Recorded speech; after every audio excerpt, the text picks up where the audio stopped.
بسم اللہ الرحمن الرحیم۔ مکہ المکرمہ میں حضور علیہ السلام نے جب اپنی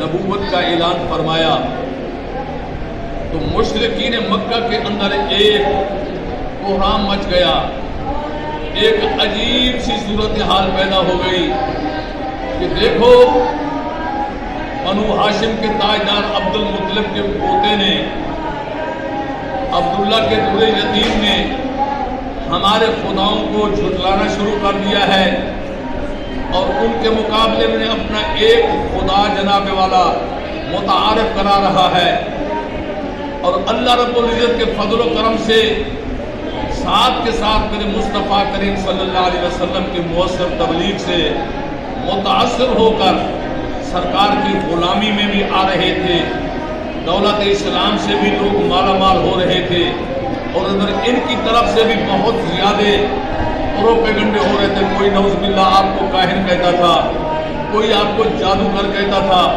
معاذ اللہ کوئی آپ کو مجنون کہتا تھا۔ یہ سب باتیں آپ سن رہے تھے۔ اسی شہر مکہ کے قریب ایک گھر تھا جس کا پورا سربراہ جو تھا وہ فوت ہو گیا۔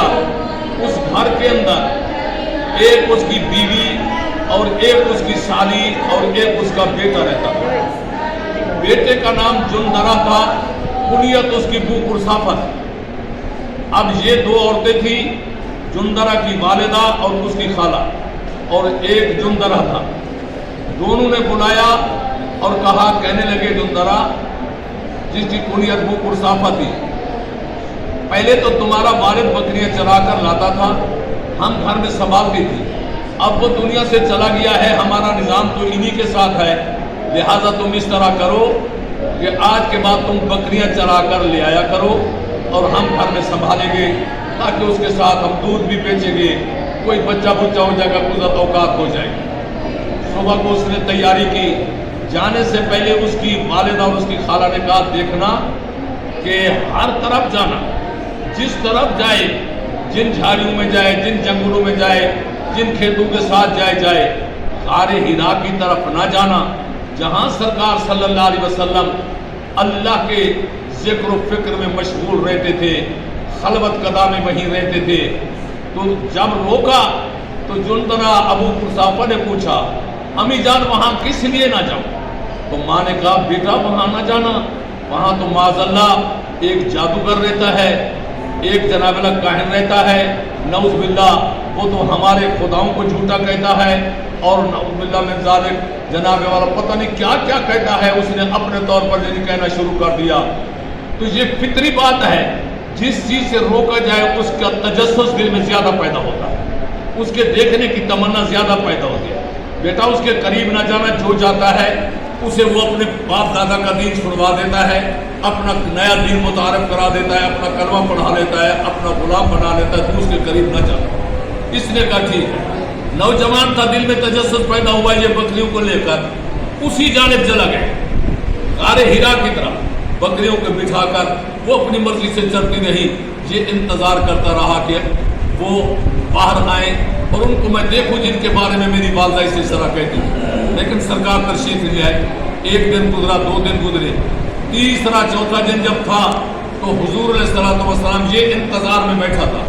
حضور علیہ السلام غار سے اس طرح باہر تشریف لائے، اس طرح غار سے باہر نکلے جیسے مقدس شہد کسی عیاق سے نکلتی ہے، یا ذکاوت کسی دماغ سے نکلتی ہے، یا روشنی کسی چراغ سے نکلتی ہے، یا خوشبو اور مہک جیسے کسی باغ سے نکلتی ہے۔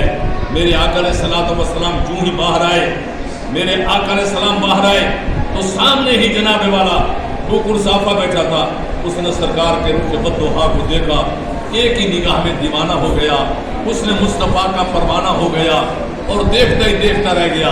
اور کیوں نہ دیکھتا کہ حضور کا حسن بھی ایسا تھا، حضور کا جمال بھی ایسا تھا کہ بے مثل بے مثال تھا، اور کائنات میں اس جیسا کوئی باکمال نہیں تھا، اس جیسا کوئی حسین نہیں تھا، اس جیسا کوئی ماہجبین نہیں تھا۔ تو ادھر اس کی نگاہ پڑی، میرے آقا غار سے باہر آئے تو کچھ چلے چند قدم، मेरा आका चला तो यूं चला कि नज़्म कायनात चल पड़ा। चलते चलते मेरा नबी रुक गया, ये रुका तो यूं रुका कि नब्ज़ दो आलम रुक गई। इतने में वो कुरसाफा सामने देखता रह गया और देखते देखते आगे आया। जब आगे आया तो सरकार के बंदुहा के चेहरे पर निगाह पड़ी तो आंखों आंखों में इशारे हो गए, तुम हमारे हम तुम्हारे हो गए, और तुम हुए हम हुए वीर हुए, उनकी जुल्फों के सब असीर हुए। तो मुस्तफ़ा की हुस्न का दीवाना बन गया और आका के कदमों में गिरा। आका मुझे मेहरबानी फरमा लीजिए, करम कमा लीजिए और अपना कलमा पढ़ा लीजिए। हुजूर सल्लल्लाहु अलैहि वसल्लम ने उसे अपना कलमा पढ़ा दिया। अब उसका मामूल बन गया, बकरियां लाता, उनको जंगल में छोड़ देता था। वो सरकार के हुस्न से मुस्तफीज होता, वो सरकार के जनाबे वाला हुस्न के जलवों को देखता। जब शाम होती तो वापस आता। इस असना में बकरियां ज्यादा कमजोर होने लगी, दूध कम होने लगा भूख की वजह से। एक दिन माँ ने और खाला ने बुलाया कि इतने रोज से तू कहाँ जाता है, तेरी बकरियां इतना कमजोर हो रही हैं, इनका दूध खत्म होता जा रहा है। अगर कल तेरी बकरियां चरकर ना आई और उनमें दूध ज्यादा ना हुआ तो हम तुझे इतना पीटेंगे कि सोच नहीं सके। ये जानता था ये अरब की औरतें हैं और इनका मिजाज ऐसा ही, ये मर्दों से भी ज्यादा मारते। ये आया, लेकिन जनाब वाला ये तो दिल के हाथ में मजबूर था। बजाय बकरियां चराने के उसी तरीके पर बकरियों को बिठा दिया और आकर सलाम की इंतजार में खड़ा सरकार आए तो जनाब वाला लुत्फअंदोज हुआ आपकी गुफ्तगू से, आपके दीदार से। जब वापस जाने लगा, आज नए अंदाज से जाने लगा, पिछले कदमों पलटने लगा, आंखों से अश्कों की बरसात। सरकार ने देखा, आपने फरमाया लेवत तक या अबा कुरसाफा, अभी कुरसाफा तू क्यों रोता है? अर्ज करने लगा कि आका अपने मुकद्दर को रो रहा हूँ, क्यों? आज मुझे मार पड़ेगी। फरमाया किस लिए मार पड़ेगी? तो फिर सारा हाल दिया कि आका इसी तरह मुझे माँ ने रोका था, मैं तुम्हारे दीदार का तमन्नाई था, मुझे दीदार भी नसीब हो गया, तुम्हारा कलमा भी नसीब हो गया, मैं तो तुम्हारे दीदार में महव रहता हूँ। मेरी बकरियां कमजोर हो गई हैं, इनका दूध खत्म हो गया है, आज मुझे वालदा बेहद मारेगी, खाला बेहद मारेगी। मेरा महबूब मुस्करा कर फरमाने लगा, बोल मुसाफा क्या तुझे जरूर मारेंगे अगर तेरी बकरियां दूध भी ज्यादा देने लगे और मोटी ताजी भी हो जाए। कहने लगा आका फिर कैसे मारेंगे? फरमाया इनकी कतार बना। वो कुरसाफा ने कतार बनाई, मेरे आका अलैहिस्सलातु वस्सलाम ने मासाहा यादाहु अला ज़ुहूरिहिन्ना व ज़ुरूरिहिन्ना, हर बकरी की पुष्ट पर अपना दस्त रहमत भी फेरा और उनके थनों पर भी मेरे आका अलैहिस्सलातु वस्सलाम ने अपना दस्त मुक़द्दस फेरा। आपके दस्त मुबारक की बरकत से हम ताला शाहमन वाला बना, वो इतना मोटी हो गई कि चर्बी ही चर्बी नजर आती थी और दूध इतना हो गया जिस तरह ताजी बियाई बकरी का होता है, इतना ज्यादा थन जनाबे वाला उनके बिल्कुल ऐसे जनाबे वाला ज्यादा हो गए। तो और उनकी जिस्म से, उनकी पुश्तों से, उनके जिस्मों से खुशबू के महकार थे। अब तो कहाँ, अब तो ना हो, ये मुस्कराता हुआ जिसकी तस्कीन से रोते हुए हंस पड़े, उस तबस्सुम की आदत में लाखों सलाम। बदआलहुन्नल बरकता, हदीस पाक में आता है कि मेरे रसूल ने हाथ भी फेरा उनकी पुश्त पर और उनके थनों पर भी और दुआए बरकत भी की। फरमाया अब तू चला जा।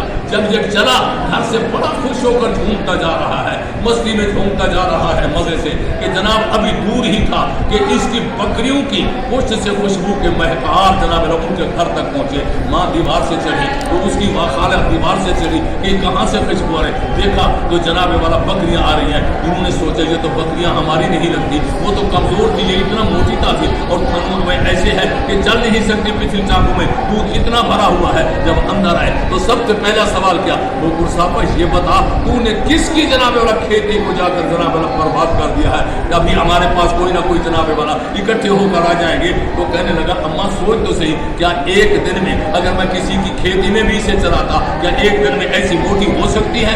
ये नामुमकिनात में है, ऐसी मोटी नहीं हो सकती। क्या ये हो सकता है एक ही दिन में जनाब वाला कि इतना जनाब वाला उनके थनों में दूध आ जाए और जिसमें चर्बी आ जाए? कहने लगी वो कुरसाफा क्या कोई ऐसी बूटी खिलाई है या किसी हकीम ने तुझे नुस्खा दिया है? कहने लगा कुछ नहीं है अम्मा, अगर तू बैठ जाए तो फिर तुम्हें ये हाल सुनाता हूँ। वो कुरसाफा अपनी जगह पर बैठ गया, बकरियां ठहर गई, इधर बकरियों को देखती थी और वो घर में पूरे शहर में खुशबू के महकार थे और जनाब बकरियां मोटी दादी थी और उनके थन भरे हुए थे दूध से और उधर खाना बैठ गई और इधर जनाब वाला वालदा बैठ गई, कह लगी वो कुरसाफा तुझे मेरे दूध की कसम है, सच्ची सच्ची बात बता कि ये मामला क्या है, कौन सी बूटी खिलाई है, कौन सा नुस्खा खिलाया है, कौन सी जनाब वाला किया है। वो कुरसाफा ने जो हाल सुनाया ना वो उसका जनाब वाला कि मैंने अपने दोस्तों के ज़ौक़ की खातिर सिरायकी में तर्जमा किया है कि इसके समाप्त के बाद कि दूसरे कलम में उस जनाब वाला बाज़ौक़ इस हदीस के तर्जमे को समाप्त फरमाया।